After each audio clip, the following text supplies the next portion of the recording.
Producers and creators are the sources of all value on the planet. MC Laubscher, the host of the top-rated business and investing podcast Cashflow Ninja, is on a mission with Producers Wealth to help producers create, protect, and multiply their wealth outside of Wall Street in any economy by creating systems and processes that help them increase their production, provides them with liquidity, passive income generators, and opportunities for enormous growth. Learn more about their time-tested and proven systems at yourownbankingsystem.com. That's yourownbankingsystem.com. Welcome to the Cashflow Ninja, the podcast sharing how to create income streams and manage, multiply, and protect your wealth in the new economy. Here is your host inside the dojo, MC Laubscher.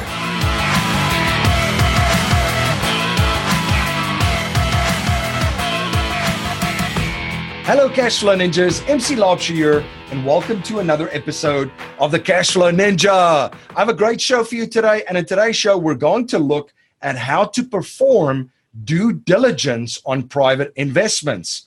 I'm joined by my friend Andrew Lanoie. Andrew is the CEO of Four Peaks Capital Partners. Andrew is an expert at building teams and connecting people with opportunities.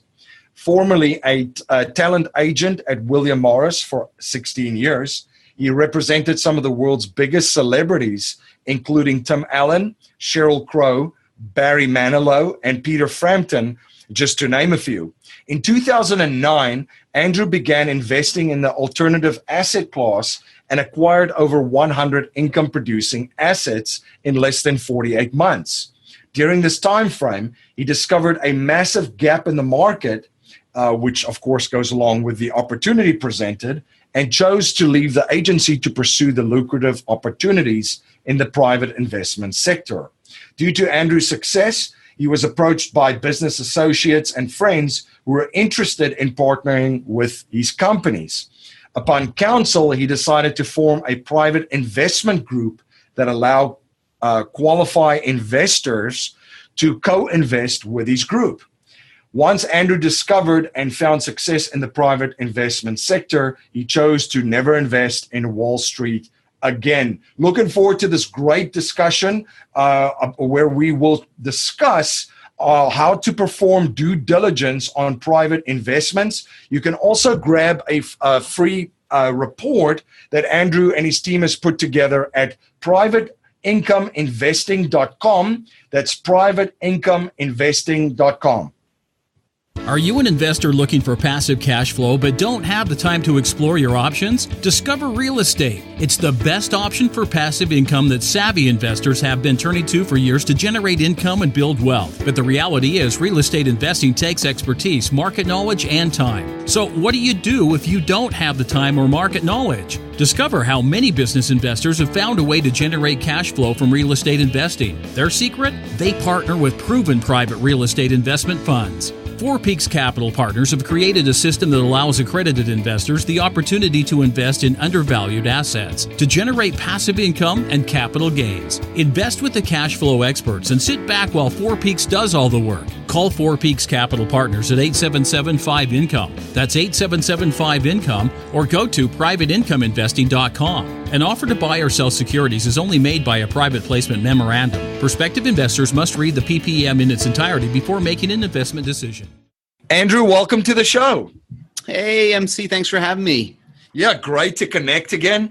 Now, Andrew, for my listeners that's not familiar with you and your company, can you please give a little and share a little bit about your background and your journey?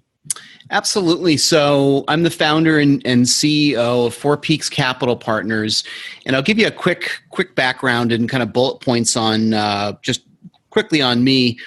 I spent the last 20 years in Los Angeles and worked as a talent agent in a company called the William Morris Agency, which is a pretty big talent agency representing A-class celebrities, basically, and had a great run there. I was there for 16 years.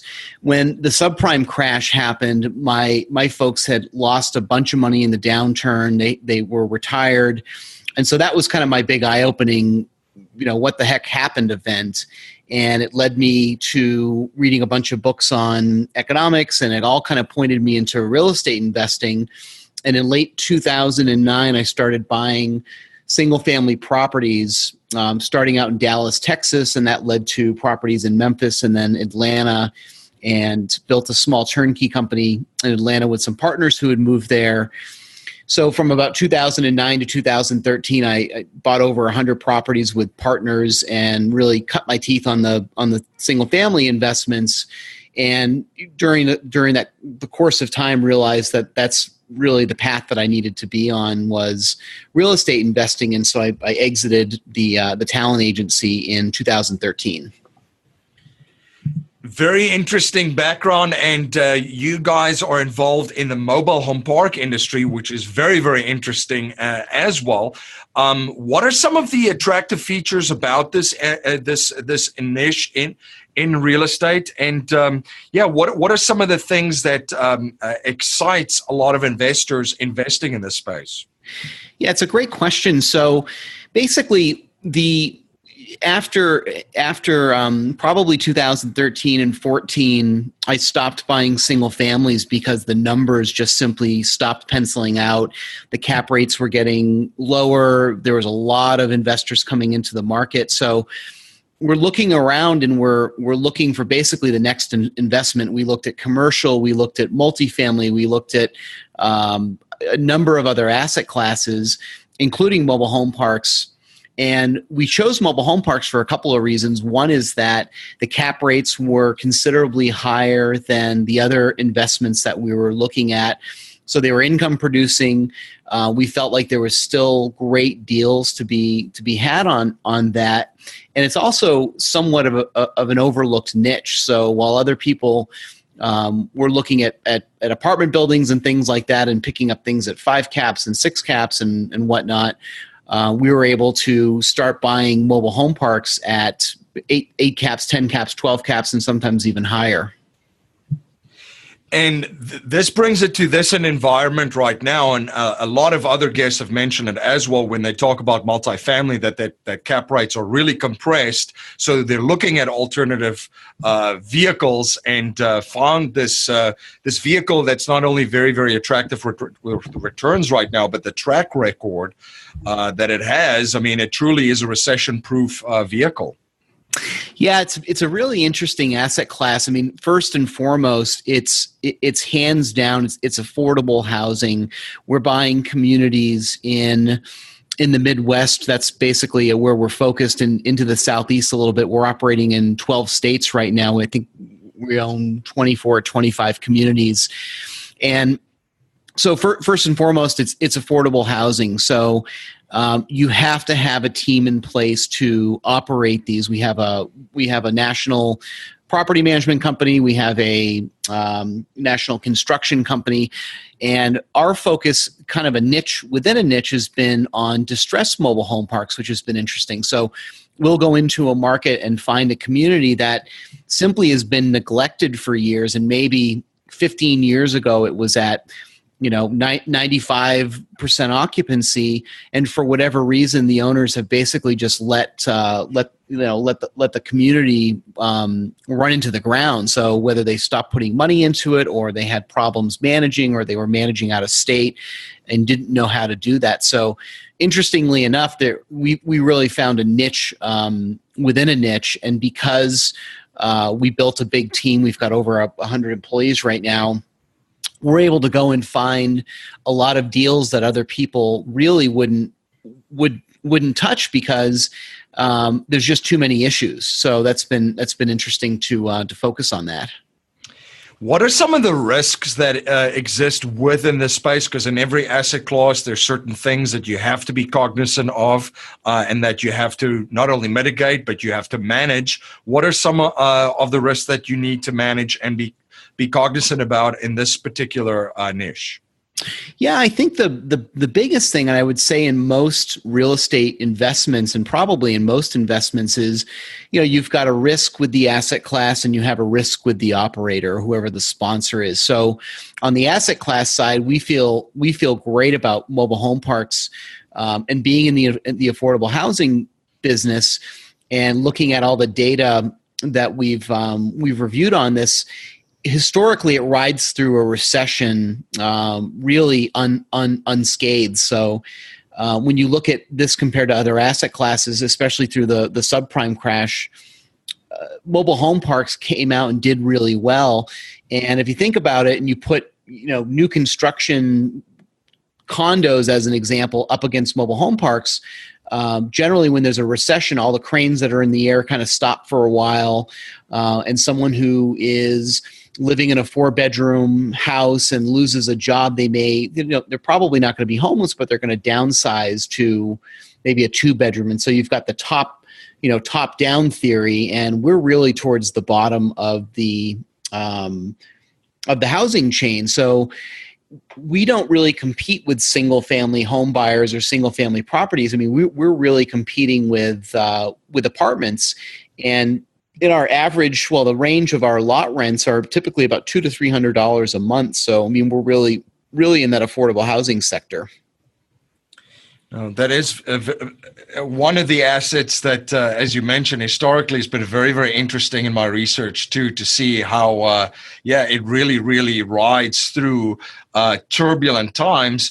One of the other things that we've touched on the podcast a little bit is the concept of diversifying within a particular asset class where your knowledge lies, your strength, your connections, your network, and so forth. Can you speak a little bit more to that and share some of the strategies that you help investors implement in achieving that? Absolutely. So diversification within an asset class, we spent a lot of time talking with our investors about what was important to them, and a couple things stood out. One is income, and the other was growth, and obviously the capital preservation. So fortunately, in this asset class, we were able to put together several investments that achieved all of those. So we've got, just as an example, we've got a lending fund which we launched previously, and essentially it pays out a higher rate of return. It's structured as a debt fund, so that, for example, doesn't have any tax benefits. So a lot of our investors with IRAs like it because it's a higher rate of return that's going to compound faster, and they're not really worried about the tax consequences, for years down the line until they start making distributions.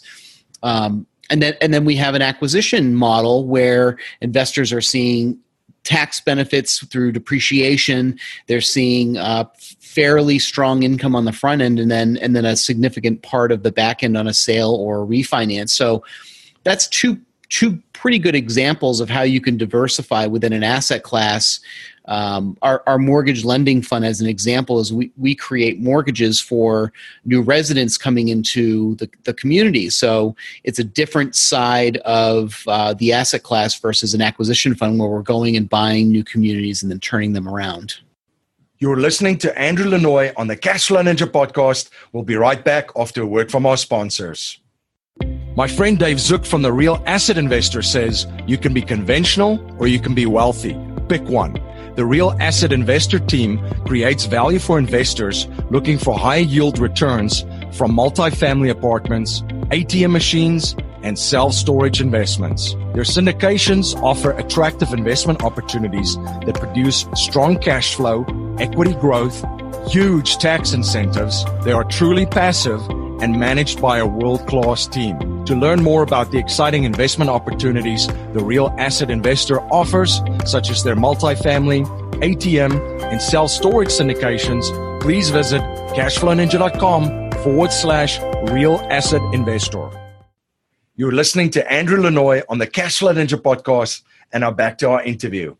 So within the mortgage fund, those mobile home park homes, they are owned outright by the owners, right? On the property that you guys own. Yeah, that's correct. So it's a first position. It's similar to It's set up like a lending fund, so it's first position, that's the security on it, and we essentially use a third party to originate. We find a resident, the resident comes in and we qualify them, and then we put them into this. Into this mortgage essentially for whatever the term is. I think it's 10 years, and then investors have the option to exit it at 5 years.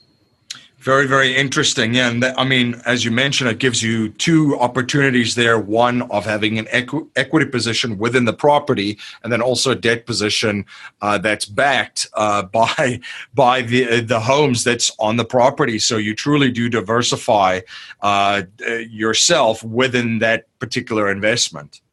Yeah, and we found that investors are always looking for different things. I mean, some people are thrilled with a 12% fixed rate of return. Again, if they're using an IRA or a pension or some sort of a self-directed vehicle, that's going to compound faster.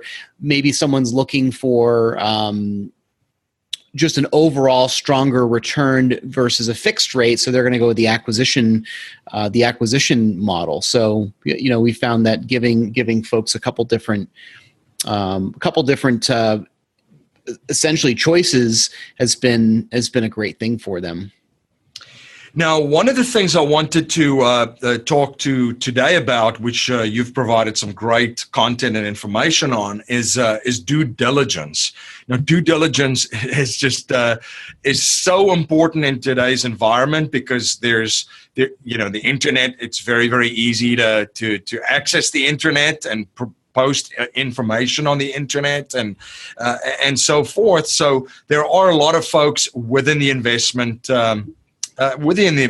community or on the internet advertising certain opportunities. So this becomes more and more important to really, really do your homework, vet folks properly. So what are some of the ways and some things and necessary steps that people need to take when performing due diligence on an investment? Yeah, it's a great question. So I get asked quite a bit just on due diligence and, investors asking how they do that. So maybe a good place to start is just backing up a little bit. And in my opinion, the most lucrative sector that entrepreneurs can be involved in is private investments, especially in the real estate sector. I'm a big real estate guy. I'm very much a Main Street versus a Wall Street person.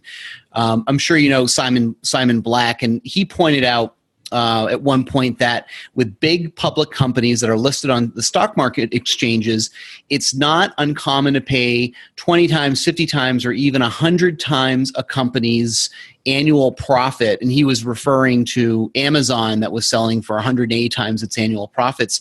But with the private companies, you pay a fraction of that price. And of course, you have direct access to the decision makers, very much unlike the stock market as well. So until recently, these investments have been reserved and only shared with a small circle of people. And if you weren't connected, you were basically out of luck. And a lot of people have heard about the Jobs Act, and so that's an important part of this. So about 4 years ago, it's actually called the Jumpstart Our Business Startups Act, or that's the Jobs Act.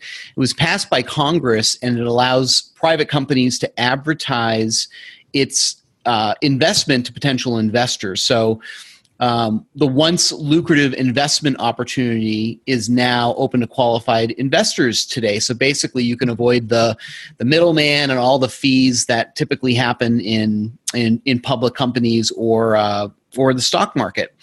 So a couple things just to touch on. I've got a report that I can share with anyone who's interested, but a few things just in terms of vetting companies. And just the importance of due diligence. And the first is verify the offering. So almost all private offerings require the sponsor, the promoter, the operator to publicly file information about their offering with the Securities and Exchange Commission, the SEC. So you can review their filing in a public database called EDGAR, EDGAR, and the process is very simple. I've got detailed information on how to do this in the report that we put together. So that's the first thing. The second is the legal document review. And it's amazing what you can tell even from a cursory review of legal documents. And in general, most companies that have the private real estate investments are using something called a PPM, or a private placement memorandum. So that's the first thing you should be reviewing. And we always recommend that if you have a real estate attorney or attorney, that you have someone review that. But you'd be surprised at how many people don't bother with a PPM. And they always have excuses of why they don't need one, or it's a small offering, or it's just reserved for close family and friends. And that's certainly a pretty big red flag there. The reality is they simply don't want to spend the money to do it right, and they just want to cut corners. So if they're cutting corners there, then where else are they cutting corners? So that's that's definitely a big red flag. Another thing is track record. So it's obviously important if you want to invest your hard-earned money with someone who is doing this for the first time and testing out things with your money. So how long has a company been around? How many units do they currently own and operate? What's the size of their team? There's a lot of things you can find out online, and certainly talking with someone to get a sense of the company and who you're working with.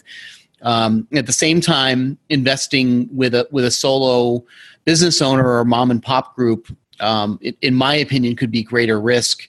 So you want to stick to established companies who have a great team and proper systems in place. And a couple questions that I tell people to always ask is, do they have their own track record and a track record of partnering with others and investors? And certainly, I would ask for references. Do they have experience in the sector? It goes back to how many units or lots do they own? How many communities? Some examples of maybe case studies and what they've turned around. Absolutely talk about the team, and that's important. There's a lot of operators that are out there that have very much a skeleton crew. And then things like, what happens if the key principal dies? Like, do they have insurance that covers that?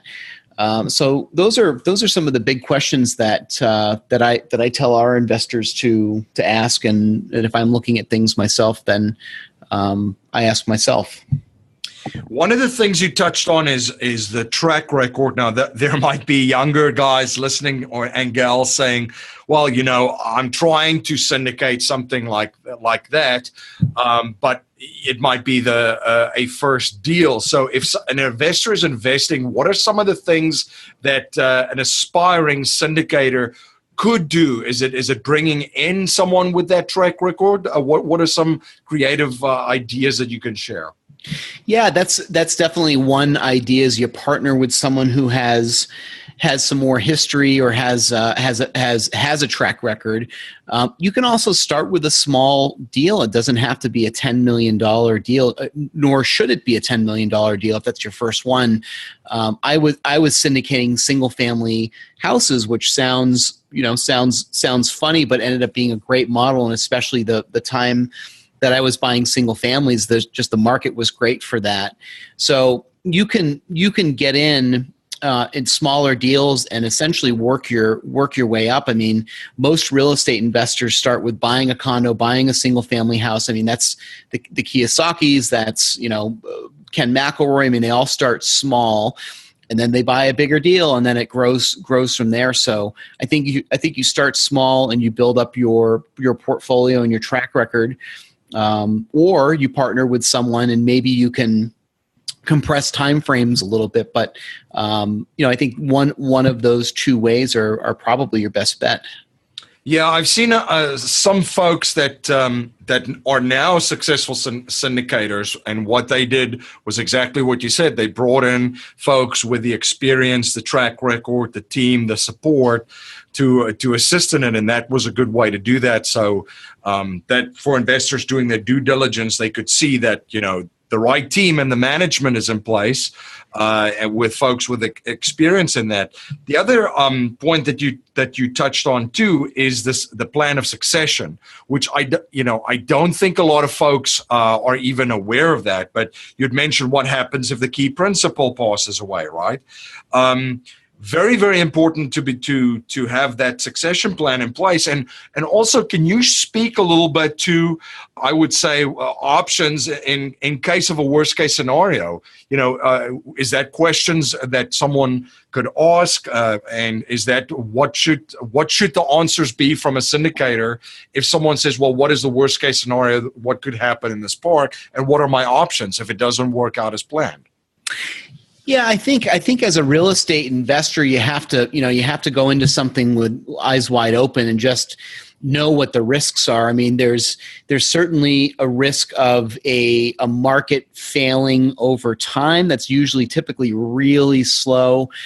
Detroit is an example of that. It was a booming city, and all the jobs ended up leaving and companies closing, and it basically fell apart. It didn't happen overnight, but that's certainly one.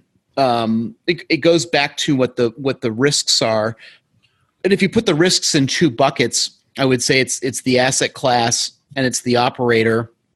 Within the asset class, you've got the market, you've got how does that asset class do during a downturn, different market cycles, and then you've got on the operator side, has the operator done this before? Are they experienced? Do they have a track record? So there's no guarantees in life. And that brings up a good point. If someone that you're talking to offers a guaranteed return, that's probably the worst thing that you can hear. You absolutely don't guarantee anything. And if someone tells you that, that's, I would immediately walk away from that investment.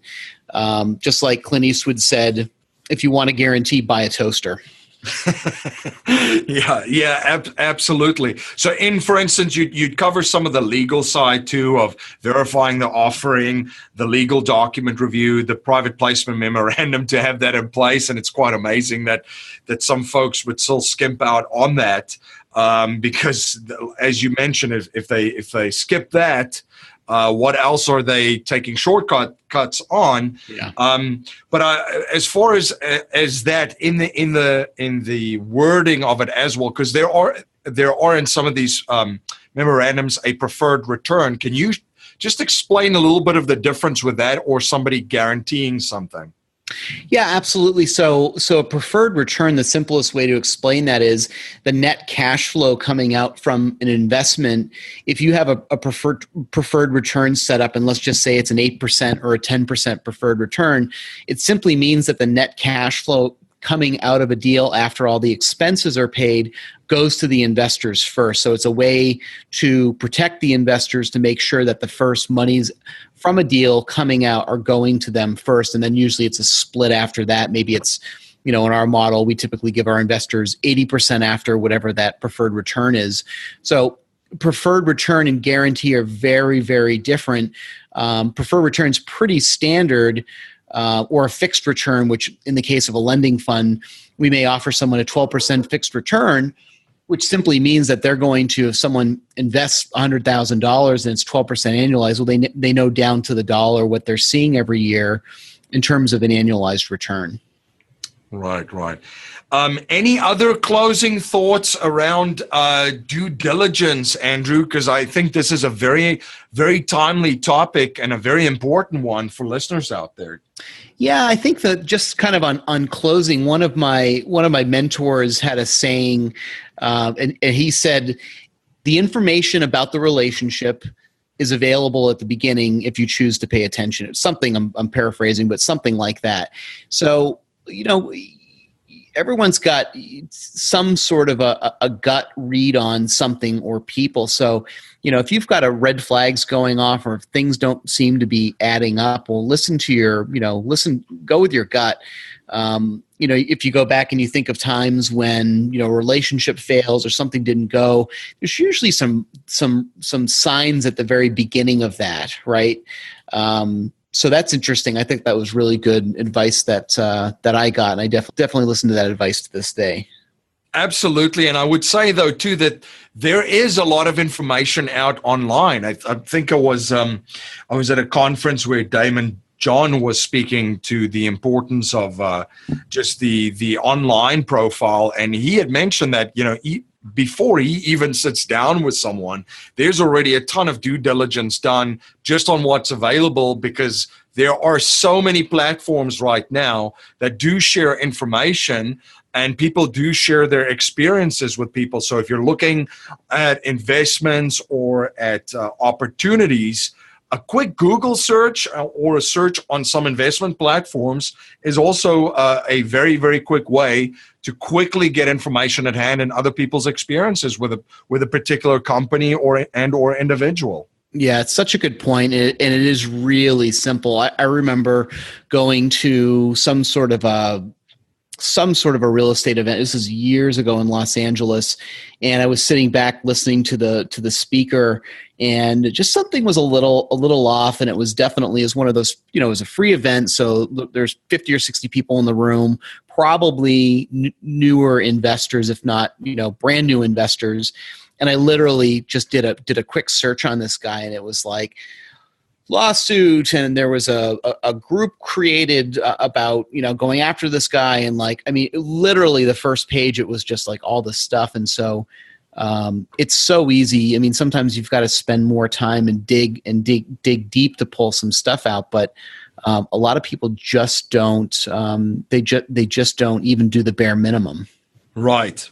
That should absolutely be the bare minimum that you do. And then, when people are looking at partners for businesses and so forth too, I mean, even a quick background check and screen, as far as taking on a partner in the business too, that's also a way of mitigating it, because the information and records are out there for people to be able to do that due diligence as well.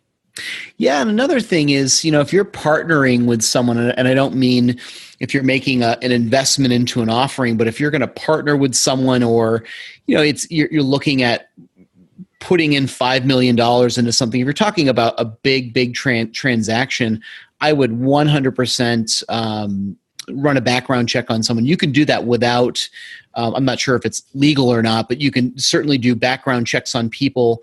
But if you get their permission and you have their social security number and all that stuff, you can do a proper one. I would absolutely do that if you're looking to form a partnership with someone, or you're starting a company with someone. I mean, again, you want to get that information at the beginning of the relationship versus the end, right? Yeah, absolutely. Now, I think we've covered quite a lot of due diligence in areas here and way to manage risks. And two of the things that you touched upon was the asset class, and then obviously the operator, the institutional quote unquote risk.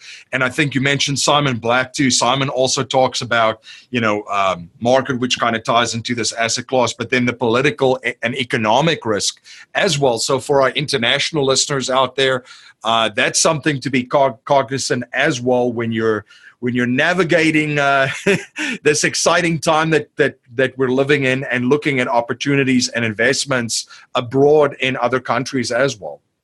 Absolutely. Now, Andrew, you had mentioned there's a report that listeners can go and grab. Where can they find the report and download this report? Absolutely. So we've got a website set up. It's privateincomeinvesting.com, just like it sounds, privateincomeinvesting.com. Or you can send an email to investors@fourpeakspartners.com and just put due diligence in the subject, and we'll get that right out to you. Fantastic. And any other platforms that they can follow you on, the homepage for Four Peaks? Yeah, fourpeakspartners.com, and there's a pretty quick sign up there to get our weekly updates and newsletters. Great. Andrew, well, thank you so much for coming on the show and sharing your journey and your knowledge and providing so much value around this extremely important topic in today's marketplace. Always a pleasure to connect. Hey, thanks, MC. Appreciate you having me on again. Are you having a hard time finding great investment properties? Unfortunately, the best deals are rarely found locally. Successful investing begins with the right properties in the right markets.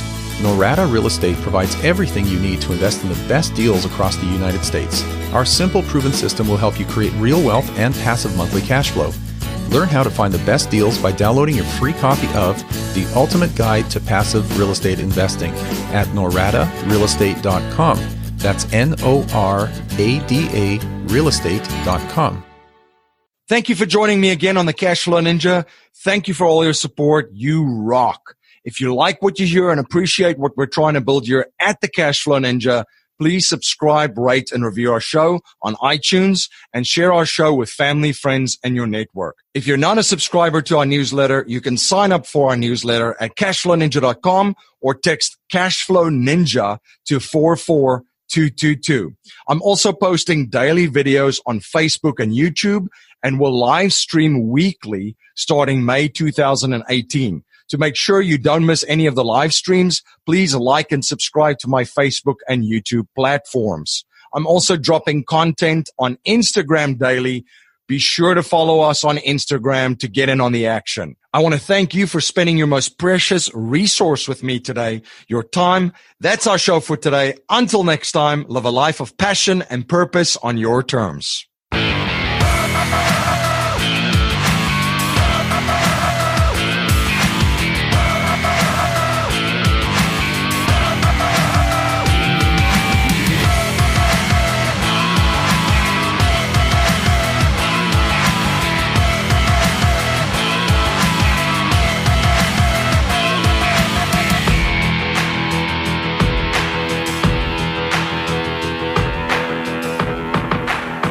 This presentation is for educational and informational purposes only. The information being presented and considered does not consider your particular financial objectives or situation, and it does not make personalized recommendations. This material is not intended to replace the advice of a qualified tax and legal advisor or other qualified professionals, and you should not use the information in place of a customized consultation with a licensed professional regarding your specific personal financial objectives, situation, and needs. We believe the information provided is reliable, but we do not guarantee its accuracy, timeliness, or completeness.